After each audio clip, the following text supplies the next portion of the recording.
La compétition politique en démocratie assure-t-elle toujours une bonne représentation de la population? En effet, les élections sont une condition essentielle pour assurer la démocratie, car la démocratie implique que tous les citoyens s'expriment. Dans une démocratie indirecte, cette expression passera par des représentants. La question est alors de savoir si ces élus représentent bien les électeurs. Or, ce n'est pas toujours le cas. D'abord, car le résultat de l'élection dépend de son mode d'organisation. La nature du suffrage, direct ou indirect, joue.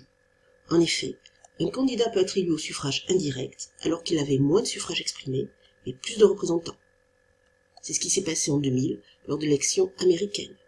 Bush est devenu président alors que Gore avait obtenu la majorité des voix dans l'ensemble du pays. Le mode de scrutin joue aussi. D'abord, le nombre de tours. Dans le scrutin à un tour, l'électeur votant pour un parti n'ayant aucune chance de gagner a l'impression d'avoir une voix qui ne compte pas.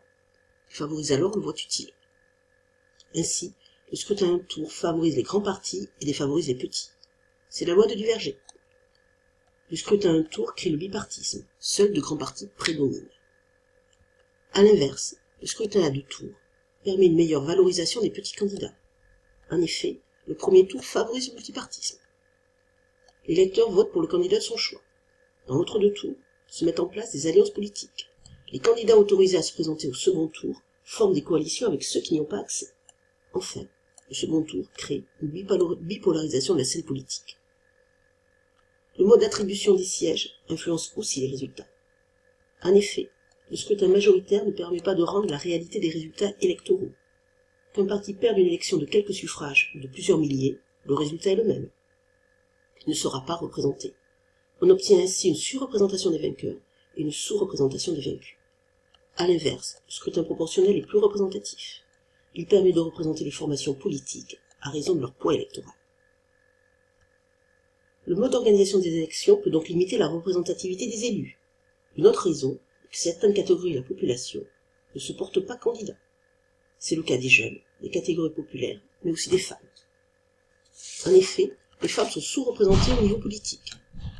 D'après l'Union interparlementaire, au 1er août 2016, sur 193 pays pris en compte pour la Chambre basse, seuls 2 pays ont plus de 50% de femmes chez les parlementaires, la Bolivie et le Rwanda. En Europe, ce sont les pays du Nord où la part des femmes chez les parlementaires est la plus élevée. À peu près 40% des députés sont des femmes.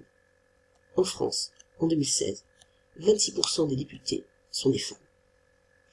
Pour assurer une meilleure représentativité de la population, la France a alors mis en place des lois. Ces lois ont été difficiles à instituer car il a fallu modifier la Constitution.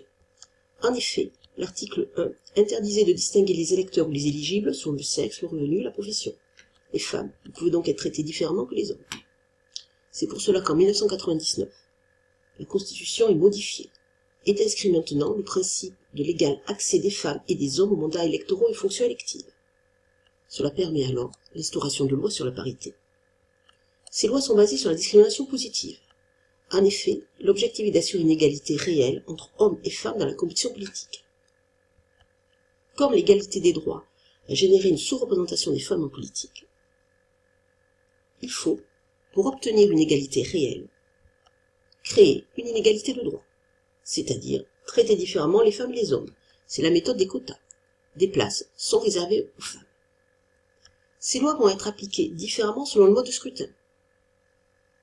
Lors d'élections au scrutin de liste, elles sont coercitives. Une liste qui n'a pas la moitié des candidats qui sont des femmes ne peut se présenter à l'élection.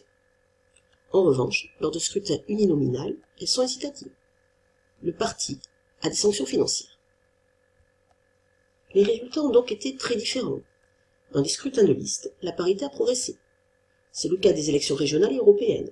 En revanche, pour les élections qui reposent sur le scrutin uninominal, la parité n'a que très peu progressé. C'est notamment le cas pour les élections législatives. Plusieurs raisons expliquent cet échec relatif.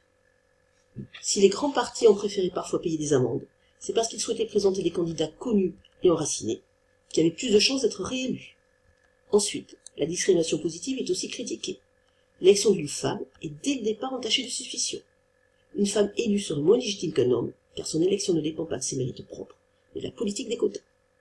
Surtout, les femmes n'ont pas assez utilisé cette loi. Culturellement et socialement, les femmes ne sont pas habituées à prendre des responsabilités économiques que politiques. Cela tient à la socialisation différentielle. La démocratie représentative ne représente donc pas totalement les citoyens. Des formes alternatives de démocratie sont alors proposées, la démocratie participative et la démocratie délibérative.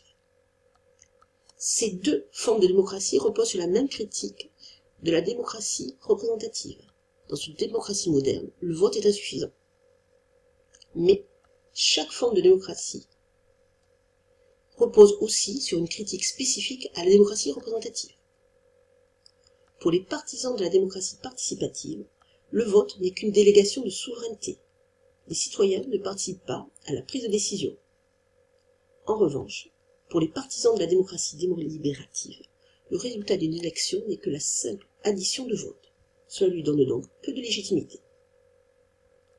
Ainsi, pour la démocratie participative, il faut impliquer les citoyens dans la prise de décision.